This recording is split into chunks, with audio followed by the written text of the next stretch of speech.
천국의 화풍에 물들다라는 제목으로 주의 말씀 증거합니다. 사람마다 그 옷을 입는 스타일이 다르죠. 그런데 어떤 분은 너무 그것이 독특해서 주변에 핀잔을 받곤 합니다. 너 옷 꼭 그렇게 입어야 되겠어? 하고 말이죠. 그리고 지난주에 할로윈이 있었죠. 이때가 되면은 평소에 멀쩡히 잘 입던 분들도 괜히 좀 특이하고 좀 엽기적으로 입는 경우가 있잖아요. 그런데 이분은 그걸 미처 몰랐던 거예요. 그래서 평소와 똑같이 정말 동일하게 입고 나갔는데 엘리베이터를 타니까 같이 탄 다른 분이 이렇게 인사를 하는 것입니다. 와, 할로윈 복장 되게 특이하네요 라고 말이죠. 이렇게 사람마다 패션 스타일이 달라요. 그런데 패션뿐만이 아닙니다. 그림을 그리는 스타일도 다르다는 것이죠. 회화를 그릴 때 그것을 표현하는 표현 양식과 또한 스타일을 가리켜서 우리가 화풍이다 이렇게 말하죠.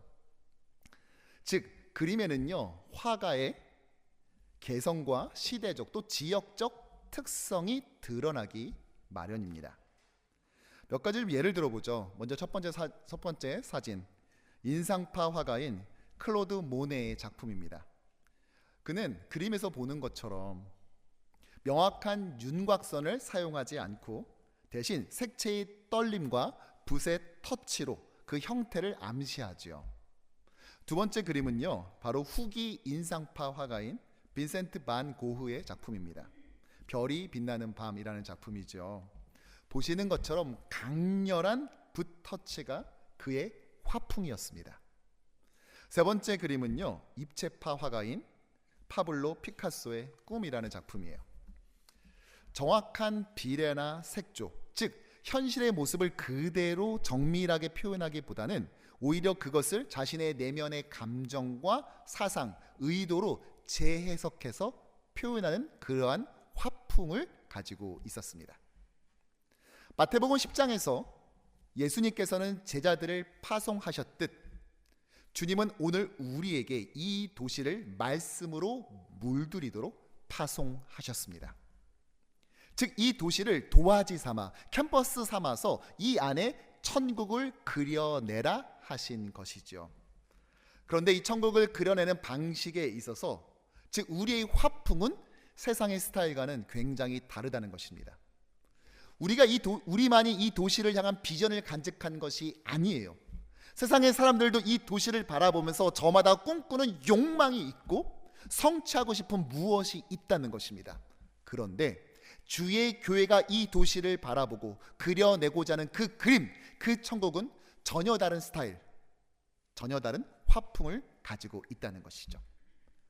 과연 주님께서 우리에게 허락하신 화풍은 무엇일까요? 우리는 어떻게 이 도시 안에 어떠한 방식, 어떠한 개성을 살려서 천국을 그려내야 하는 것일까요? 바라기는 오늘 이 아침에 오신 주님의 모든 백성들이 이 도시를 향한 하나님의 그 천국 화풍이 무엇인지를 제대로 깨달아서 주님의 그 정체성을 오롯이 드러내고 담아낸 그러한 참다운 하나님의 나라, 그 천국을 그려내는 우리 모두가 되기를 주님의 이름으로 간절히 축원합니다. 오늘 주님께서는 32절과 33절에 이렇게 말씀하셨어요. 함께 읽죠. 누구든지 사람 앞에서 나를 시인하면 나도 하늘에 계신 내 아버지 앞에서 그를 시인할 것이요 누구든지 사람 앞에서 나를 부인하면 나도 하늘에 계신 내 아버지 앞에서 그를 부인하리라. 아멘. 여기서 시인하다, 부인하다 이 모두가 법정 용어입니다. 재판 때 쓰는 말이라고요. 앞서 우리가 천국 복음, 즉 예수의 말씀을 전할 때 누군가는 박수치며 우리를 환영하겠지만 어떤 사람들은 강하게 저항하고 배척할 것이다. 예수님이 경고하셨죠. 그리고 그 대표적인 사람들이 지역 사내들인 공회의 종교 지도자들과 총독들, 임금들을 주님께서 예시로 드셨습니다. 그런데 이들은 모두 당시 종교적, 행정적, 사법적 판결권을 가지고 있었던 자들이에요. 따라서 그들 앞에 선다는 것은 기본적으로 법정에 선다는 것을 의미하죠. 그리고 법정에 섰을 때 우리가 뭘 해야 됩니까? 노래 부르라고 재판에 부르진 않았을 거 아니에요. 증언하라고 하겠죠. 실토하라고. 무엇을요? 나에게 예수가 과연 어떠한 존재인지를 말하라는 것입니다. 고백하라는 거예요. 공개적으로 밝히라는 것입니다. 그를 시인할 것인지 아니면 부인할 것인지 말이죠. 그런데 예수님은요, 오늘 이 땅의 법정만이 아니라 또 다른 법정도 우리에게 소개하고 있어요. 바로 하늘에 계신 내 아버지의 앞, 즉 하늘의 법정인 것입니다. 그러면서 너희가 이 땅의 법정에서 사람들 앞에 나를 시인하면 나도 하나님 앞에서 하늘 법정에서 너희를 시인하지만 너희들이 땅의 법정에서 부인하면 나도 하나님 앞, 즉 하늘 법정에서 너희를 부인할 것이다. 예수님께서 말씀하셨습니다. 즉 하늘과 땅, 천국과 제국은 서로 충돌할 뿐만이 아니라 서로 이어져 있다는 것입니다. 그는 이 땅에서 있었던 거니까 천국에서는 상관이 없어요. 여기가 또 다른 방식이 있습니다. 이게 아니라 땅과 하늘이 서로 충돌하지만 그러나 그 둘은 연결되어서 땅에서 부인하면 하늘에서 부인하게 되고 땅에서 시인하면 하늘에서 시인하게 연결되어 있다고요. 자, 그렇다면 그 연결고리는 누구입니까? 네, 우리 주 예수 그리스도. 그는 원래 하늘 보좌에 계셔야 됐지만 이 땅에 인간의 몸을 입고 인카네이션, 성육신함으로써 하늘과 땅을 이어주는 분인 줄로 믿습니다. 그리고 그분을 누구라고 고백하는지에 따라서 하나님 앞에서의 재판의 결과가 달라진다는 것을 말하고 있죠. 따라서 우리는 입장을 분명히 해야 돼요. 지금 나와 예수가, 내 인생과 예수 그리스도가 어떠한 관계입니까? 여러분 정말로 동의가 되시면 진심을 다해 아멘으로 답해 보십시오. 여러분은 정말로 예수가 우리의 유일한 구원자요, 우리의 유일한 주인이심을 고백하십니까? 그렇다면 우리는 예수님과 더 친밀한 관계를 가져야 되는데 마치 정박한 배가 부둣과의 두꺼운 밧줄로 꽁꽁 매놓듯이 단단하게 묶여 있어야 합니다. 그런데 많은 경우 이게 좀 애매해요. 성경은 예수와 교회의 관계를, 성도의 관계를 부부, 즉 남녀 사이로 자주 비유하곤 하지요. 복음서에도 교회를, 성도들을 신랑이 올 때를 대비해서 기름을 준비한 슬기로운 처녀가 되라 라고 하기도 하고, 서신서인 에베소서에서는 남편과 아내의 바른 관계를 설명하더니 사실 이거 예수와 교회의 관계를 내가 설명한 거야 라고 말씀하셨죠. 그리고 마지막 요한계시록에서는 예수님을 어떻게 말합니까? 어린 양이시면서 우리의 신랑. 그래서 예수의 재림을 어린 양의 혼인잔치가 시작되는 걸로 우리에게 예표하고 있지 않습니까? 근데 그럼에도 이따금 그리스도인이라고 말은 하는데 어린 양 예수의 신부도 아니고 또 아닌 것도 아닌, 뭐라 규정하기 딱히 힘든 상태인 경우가 있다는 것이죠. 요즘 젊은 사람들 말에 썸이라는 단어가 있어요. 이게 어디서 나온 말인 줄 아세요? something. 쟤네 보니까 something, 뭔가가 있어 쟤네. 이렇게 시작한 거예요. 찾아봤더니 서로 호감을 가지고 애매하게 밀당하는 상태, 이게 바로 썸에 대한 정의더군요. 그런데 문제는 성도들이 예수님과 깊게 사귀지 않고 자꾸만 예수님과 썸을 타려고 한다는 데 있습니다. 예수님을 사랑하지 않는 건 아닌데 예수님만을 사랑하지는 또 않는 거죠. 자, 그렇다면 이런 애매한 상황을 이제 끝내려면, 종식시키려면 어떻게 해야 될까요? 썸을 끝내는 방법은 한 가지밖에 없습니다. 무엇이죠? 고백하는 거예요. 상대방에게 너 사랑해 이렇게 고백해버리는 거예요. 자, 그러면 둘 중에 하나가 되겠죠. 받아들여지면 사귀게 되는 것이고 거부하게 되면 이제 되게 껄끄러워지는 겁니다. 그러나 한 가지 분명한 것은 썸의 상태는 더 이상 유지될 수 없다는 거예요. 그런데 그 당사자에게만 고백하는 것이 아니에요. 다른 사람에게도 고백해야 돼요. 이 둘을 지켜보던 사람들이 너네 진짜 뭐 있어? 니네 무슨 사이야? 솔직히 말해봐. 이랬을 때 한 명이 그래 나 쟤 사랑해 이렇게 말해버리는 순간 역시 썸은 깨집니다. 제가 얘 좋아하는데 사랑한다 그랬어.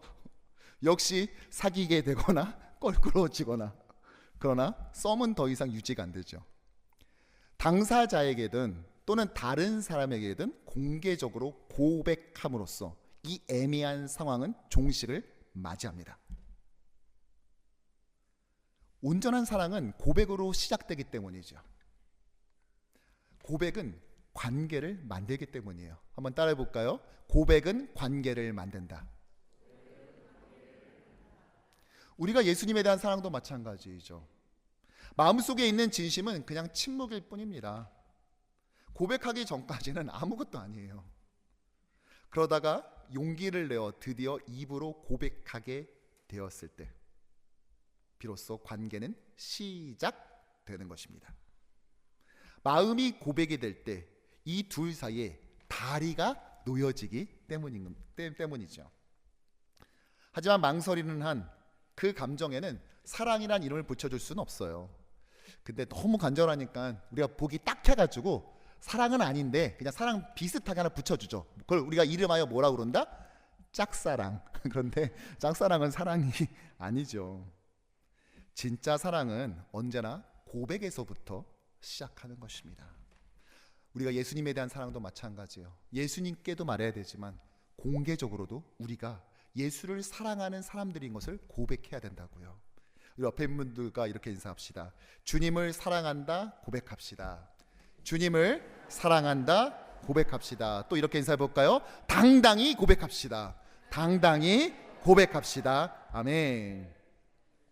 그런데 이렇게 고백을 통해 관계가 정립될 뿐만이 아니라 이것이 사람들에게 공개적으로 알려지고 나면은요, 예상치 못했던 일을 경험하게도 돼요. 나와 예수님과의 관계를 보고 모두가 축복해 주는 것만은 아닙니다. 그전까진 나쁘지 않았음에도 불구하고 이 사실을 알게 되자 갑자기 돌변해서 나를 멀리하고 배척하고 갈등과 충돌하는 일이 발생하게 되는 것이죠. 왜 이런 일이 벌어질까요? 내가 딱히 뭘 잘못한 게 없고 내가 한 거라고, 나 예수님 사랑해, 이거 하나밖에 없는데 예수님은 나의 구원자이면서 또한 주인이셔, 아니 이걸 했다고 나랑 충돌을 빚는다고? 이유가 있어요. 왜냐? 이것은 바로 예수님이 가지고 있는, 즉 우리가 사랑한다 고백한 그 예수님이 가지고 계시는 독특한 정체성 때문에 그래요. 그 정체성에 대해서 34절은 이렇게 말하고 있어요. 함께 읽죠. 34절. 내가 세상에 화평을 주러 온 줄로 생각하지 말라. 화평이 아니요 검을 주러 왔노라. 아멘. 예수님이 자신이 화평이 아니라 무엇을 준다고요? 검을 주러 왔다는 거예요. 검은 무슨 검이에요? 네, 그럴 줄 알았어요. 여러분 사랑하는 박보검 말고 칼. 예수님이 평화 싫어하십니까? 맞아요? 예수님 평화 싫어요? 니네 너무 편하게 사는 면이 있어. 난 십자가까지 줬는데 어려움을 좀 당해봐야지. 평화 싫어하세요? 아니죠. 같은 복음서 5장 9절 산상수훈에 예수님이 뭐라고 말씀하십니까? 화평하게 하는 자는 복이 있나니 그들이 하나님의 아들이라 일컬음을 받을 것이며. 아멘. 우리한테 뭐라고 그래요? 화평하게 하는 자가 되어야 한다고 말씀하십니다. 또한 이 본 설교가 있는 제자 파송 설교에서도 어떤 집을 방문했을 때 우리가 어떻게 행동해야 된다는 행동 매뉴얼을 어떻게 말하십니까? 마태복음 10장 12절의 말씀을 보면은요, 또 그 집에 들어가면서 뭐라고요? 평안하기를 빌라. 아멘. 따라서 예수님이 평화를 싫어한다는 것은 말이 안 되는 소리죠. 그럼에도 우리가 그렇게 오해하는 이유가 있어요. 이 검을 우리가 생각하는 대로 해석했기 때문이에요. 이 검이 무엇입니까? 정말 철제로 만든 무기를 말하는 것일까요? 다른 사람 해치는 그거? 아니요. 우리가 어떤 단어를 봤을 때 우리한테 익숙한 식으로 해석하면 안 돼요. 우리가 해석하고 싶은 대로 해석하는 것이 아니라 성경에서 이 단어가 주로 어떤 식의 쓰임을 갖는지를 봐야 되는데, 특별히 신약 성경에 보면은요, 실제로 전쟁에서 쓰이는 검을 말할 때도 물론 있지만 많은 경우에 이렇게 사용됩니다. 에베소서 6장 17절의 말씀 시작. 구원의 투구와 성령의 검 곧 하나님의 말씀을 가지라. 아멘. 성령의 검은 무엇이라고요? 하나님의 말씀. 그런데 이 말씀은 거짓을 베어내는 진리의 검의 역할을 한다는 것입니다. 이것을 가장 적나라하게 드러내는 것이 히브리서 4장 12절의 말씀 시작. 하나님의 말씀은 살아있고 활력이 있어 좌우의 날선 어떤 검보다 예리하여 계속 혼과 영과 및 관절과 골수를 찔러 쪼개기까지 하며 또 마음의 생각과 뜻을 판단하나니. 아멘. 성령의 검, 이 말씀의 검은 어떻게 합니까? 검이, 육신의 검이 우리의 눈에 보이는 것을 자르는 무기라면 말씀의 검은 영혼을 찔러서 진실을 드러내는 검이라고 말하고 있습니다. 말은 그렇게 안 하는데 속으로 가만히 보면 진리를 왜곡하고 있거나 또 다른 숨겨진 진짜 동기와 죄가 있다는 것을 이 말씀으로, 말씀이 칼의 역할을 해서 헤집어 놓으면은 그 안에 들어가 보면 아, 원래는 이거구나 라고 알게 한다고요. 그래서 요한계시록에서 보면 이렇게 말하고 있습니다. 그의 입에서 좌우의 날선 검이 나오고 그의 얼굴은 해가 힘있게 비치는 것 같더라. 또한 19장에서도 그의 입에서 예리한 검이 나오나니 그것으로 만국을 치겠고 친히 그들을 철장으로 다스리며. 아멘. 그의 입에서 예리한 검이 나온대요. 무슨 닌자가 표창 날리듯이 입을, 예수님이 입을 벌리면 여기서 막 칼이 와 하고 나간다 이런 말이에요? 아니죠. 이건 비유죠. 예수의 입에서 나오는 무엇? 말씀. 그 말씀이 심판의 도구가 된다는 겁니다. 왜요? 진리니까. 진리는 빛과 같은 것입니다. 어두움이 있을 때 진리가 온다는 것은 빛이 비춘다는 거예요. 어둑했을 때는 잘 몰랐는데 이게 환하게 비춰지니까 하고 깨닫게 된다는 거예요. 그러니까 결국은 진리는 그 존재 자체가 원턴 원치 않던 심판을 따라오게끔 만든다는 것이죠. 따라서 오늘 본문에서 예수께서 이 땅에 오사 주는 이 검은 예수의 가르침, 즉 진리의 말씀을 의미하는 것입니다. 그런데 이 예수의 말씀은 단순한 지식이나 사상, 삶을 살아가는 처세술을 의미하지 않습니다. 이것은 진리예요. 진리는 무엇입니까? 시간적으로 보자면 항상 참인 상태가 항구적인 거예요. 즉 100년 전이나 1000년 전이나 2000년 전이나 2000년 후나 항상 동일하다는 것입니다. 일관성, 지속성을 갖습니다. 시간적으로 진리는 이러한 특성을 가져요. 또한 진리는 기준이 됩니다. 즉 참과 거짓을 나누게 돼요. 이것이 진리면은요, 다른 것은 진리일 수가 없어요. 거짓 진리, 유사 진리가 되는 것이죠. 즉 진리는 그 성격상 배타성을 가질 수밖에 없다는 것이죠. 따라서 진리 앞에 섰을 때 누구도 자신을 속일 수 없고 모두 드러나게 되어 있습니다. 즉 인류는 진리이신 예수 앞에 둘로 나누어져요. 예수를 시인하는 자와 부인하는 자, 그를 영접한 자와 거부한 자, 그가 주는 이 하나님 나라 천국을 수용한 자와 끝까지 이것을 거부한 자로 말입니다. 우리가 학교 다녔을 때 가끔 일란성 쌍둥이랑 같이 다니는 경우가 있죠. 친구들이 봐도 진짜 너무 헷갈리는 거예요.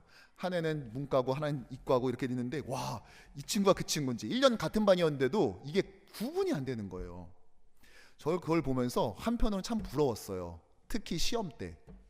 이 둘 중에서 한 명은 그냥 수학 공부만 잘하고 한 명은 영어만 디립답 하는 거예요. 그리고 문과 이과 서로 시험 시간 다르니까 이렇게 해가지고 해서 시험 볼 때 얘가 수학 풀어주고 얘가 영어 풀어주고 또 반대로 해서 하면은 남들보다 2배의 효율성을 가질 수 있지 않나? 이런 생각. 그런데 뭐 굳이 쌍둥이 아니더라도 이 다양한 민족이 함께 섞여 사는 이 뉴욕 살다 보면은요, 외국 사람들 아시안 잘 구분 못 하잖아요.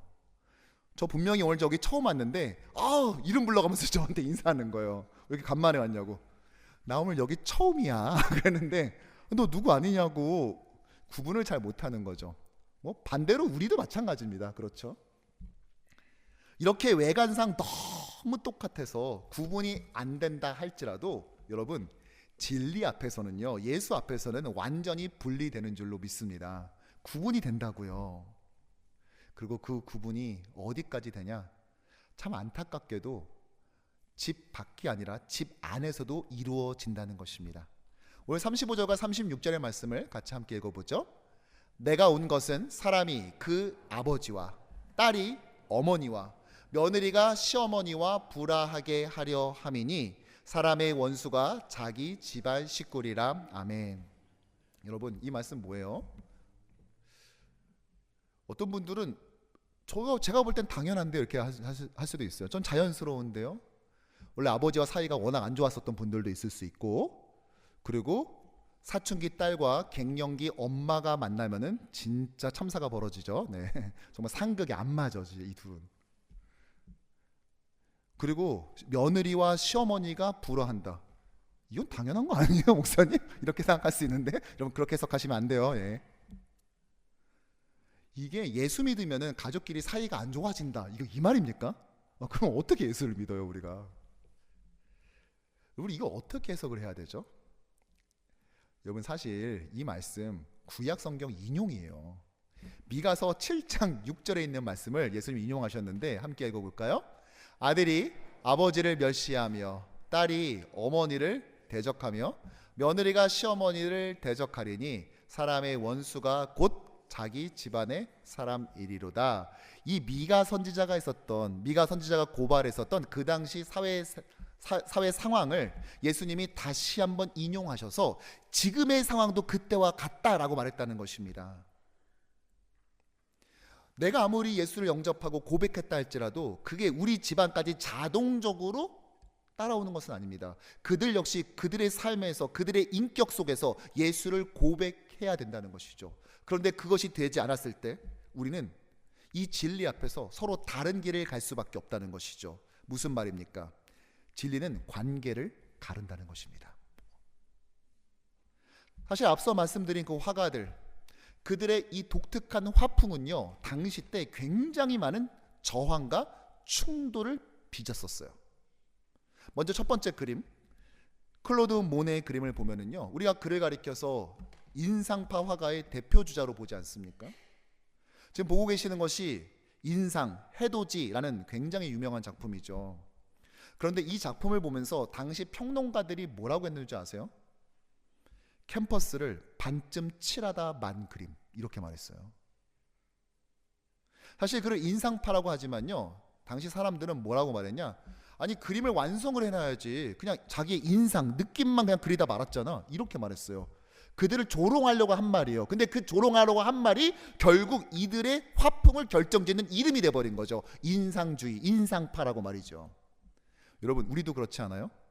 우리 이 땅에 천국 화풍으로 천국을 그려내고 도시의 비전을 펼쳐나가잖아요. 그런데 그것을 보면서 하여튼 예수쟁이들은 이렇게 말했어요. 우리를 조롱하고 비난하려고 만들었는데 그것이 우리에게 어떻게 사용되었죠? 오히려 그래, 나 예수쟁이, 예수를 믿고 예수를 사랑하고 예수를 따르는 자야. 결국 그 말, 우리를 비난하고 조롱하기 위해서 만든 그 말이 마지막 하늘 법정에 갔을 때 하나님께서 우리를 인정하는 우리의 정체성이 될 줄로 믿습니다. 두 번째 그림은 빈센트 반 고흐의 그림이죠. 별 해는 밤. 당시 평론가들은 그를 가리켜 정신 나간 사람의 그림이라고 했습니다. 미완성 낙서. 실제로 그의 생전에 그의 작품은 딱 한 점밖에 팔리지 않았어요. 그러나 지금 어떻습니까? 그를 후기 인상파의 거장이라 말하며 정말로 많은 그 뒤에 작가들이 그를 오마주하고 있지 않습니까? 세 번째 그림은 파블로 피카소의 꿈이라는 작품이에요.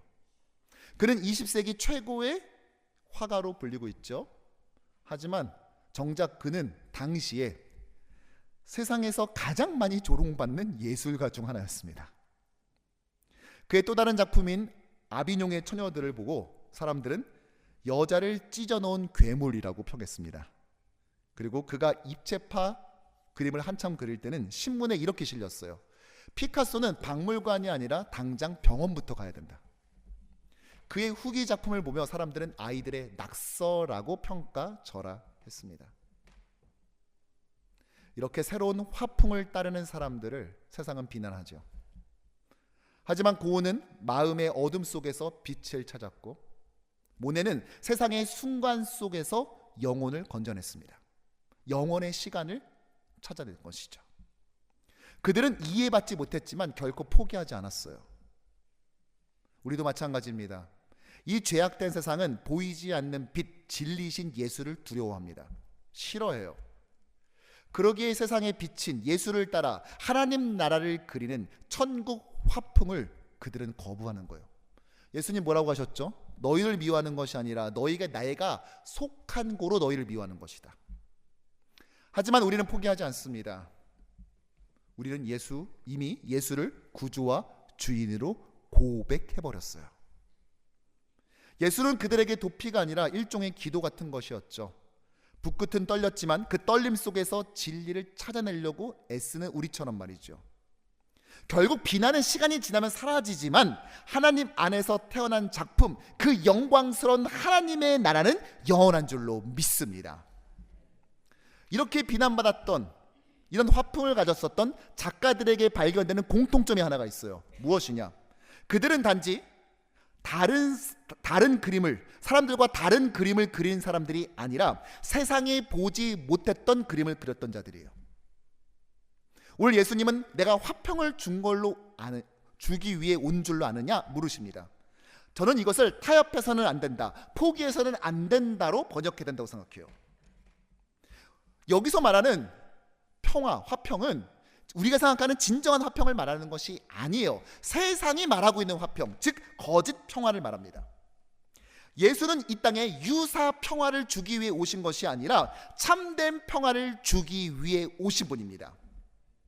미가서의 인용처럼 당시 남유다가 사회정의가 무너지고 서로 타락했었던 것처럼, 이런 사회를 미가 선지자가 찔러서 고발했던 것처럼 예수님은 제 아들이 곧 경험하게 될 이 일들을 경고하고 있습니다. 이렇게 복음은요, 사회적 가치를 뒤흔들어요. 무슨 말이죠?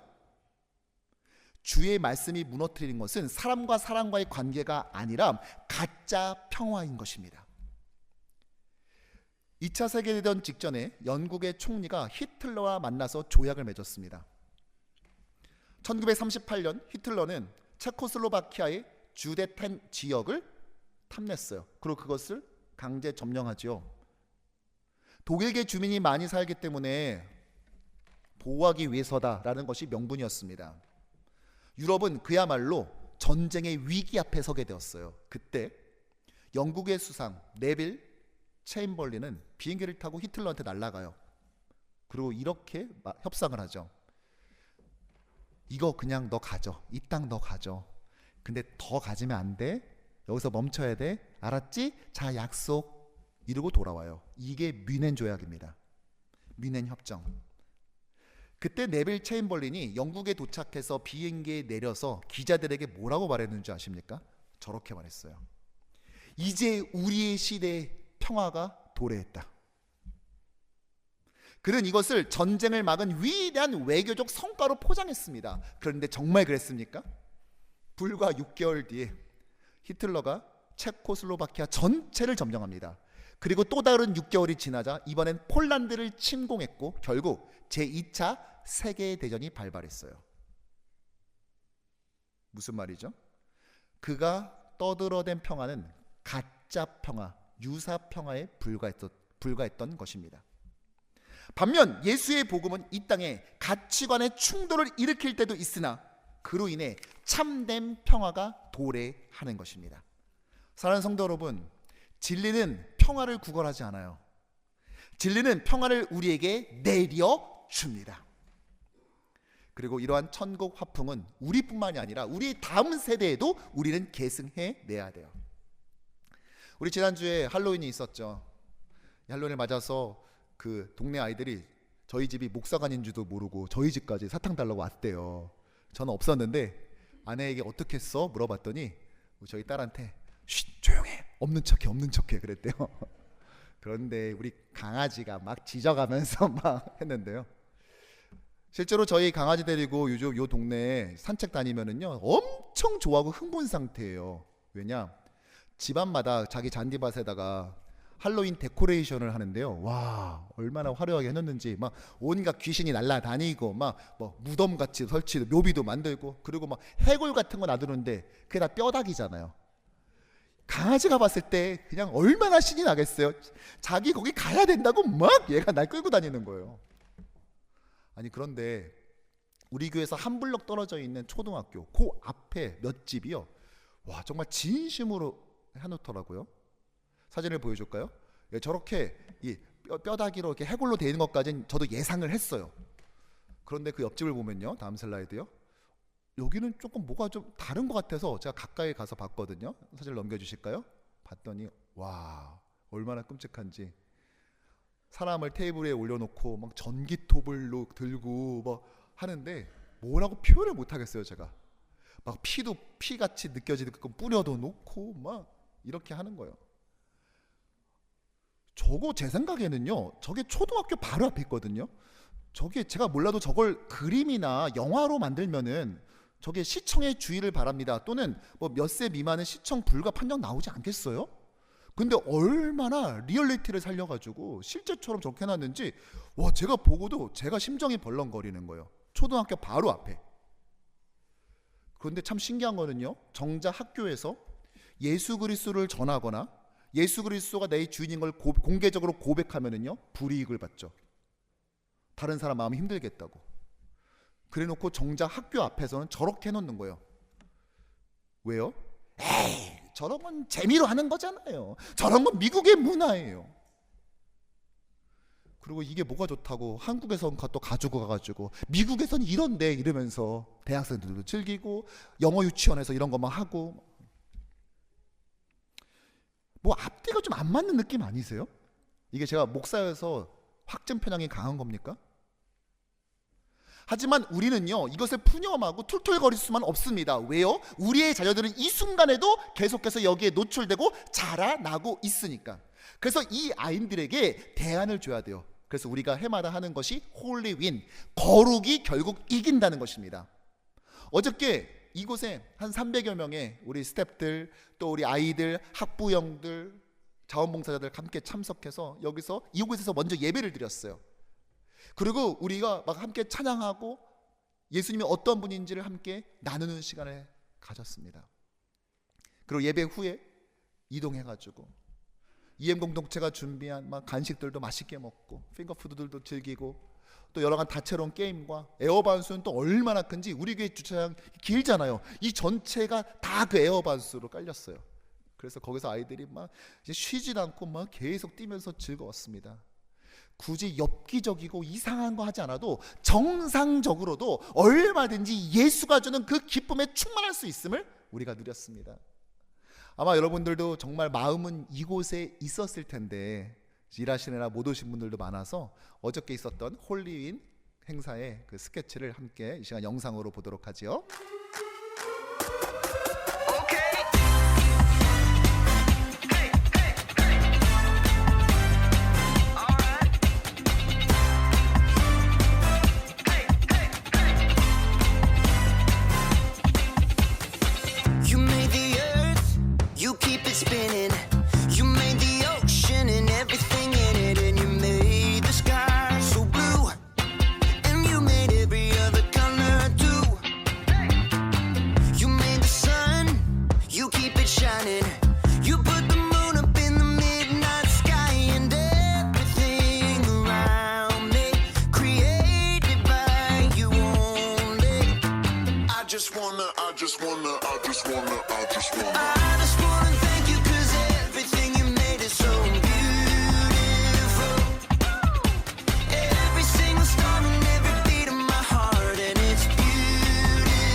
어저께 주제가요, God's 마스터피스, 하나님의 걸작품이었어요. 우리는 아무렇게나 던져진 존재가 아니라 하나님의 천국 화풍에 의해서 그려진 자들, 하나님의 형상을 가진 자들이라는 것입니다. 아이들에게 그것을 나누었습니다. 우리가 말씀으로 퍼져가라는 주제로 달리고 있는 것처럼 그 아이들도 말씀으로 퍼져나가게 하기 위해서 화가의 복장을 하고요, 앞치마를 두르고 함께 이 게임을 즐기고 이 말씀을 다양한 방식으로 흡수한 일이 있었습니다. 이 친구들이 주변 친구들을 많이 초청했어요. 그래서 한국계 우리 친구들도 왔지만 또 외국의 다른 타민족 그런 부모들도 함께 이곳에 참석하였습니다. 그리고 천국의 복음을 들었어요. 이제 우리 차례가 되었습니다. 이제 우리도 해야 돼요. 언제요? 이제 몇 주 뒤면 추수감사주일이에요. 자, 추수감사주일에는 평소에 교회 가자고 그래도 완강히 거부했던 분들이 조금 그래도 누그러지고 좀 관대해지잖아요. 우린 이 기회를 놓치지 말아야 할 것입니다. 그런데 그냥 전하면 여러분들 조금 이제 멋쩍을까봐 저희가 좀 도와드리려고 그래요. 원래는 저희가 신년 특세 때 나눠드리는 것이 있죠. 예, 바로 지자스 씨 나눠드리는데요. 오늘 이것을 나갈 때 한 병씩 여러분께 나눠드릴 겁니다. 이거는 여러분들 드시라고 오늘 드리는 것이 아니라 가셔서 교회 다니다가 지금 쉬고 계시는 분들, 또 예수의 복음을 들어야 될 분들에게 여러분들 건네시면 돼요. 여기 지자스 씨 보면은요, 여기 효능에 대해서 이렇게 설명이 되어 있어요. 은혜가 갈급할 때, 사역 후 체력 저하, 그리고 심령이 공고한 체질의 경우 권장합니다. 이렇게 되어 있거든요. 네. 여러분들 보시기에 심령이 권고해 보이는 분에게 가셔서 함께 나누고 이번 추수감사 주일날 여러분 초청하십시오. 그들 앞에 고백하십시오. 예수가 나한테 어떤 분인지, 그리고 그분을 나의 삶의 구주요 주인으로 영접했을 때 내게 주시는 것이, 그 기쁨이 어떠한 것인지, 세상에 떠드는 그런 가짜 평화 말고 진정한 평화가 어떻게 나한테 임했는지를 나누시길 바랍니다. 우리 자유있는 분들과 인사합시다. 우리는 하나님의 걸작품입니다. 우리는 하나님의 걸작품입니다. 또 앞뒤로도 인사할까요? 천국 화풍을 지켜냅시다. 천국 화풍을 지켜냅시다. 천국의 화풍을 계승합시다. 천국의 화풍을 개선합시다. 아멘. 말씀을 정리하죠. 우리가 이 도시에 그리려는 천국은 이 세상과 다른 그림이 아니라 이 세상 위에 있는 그림입니다.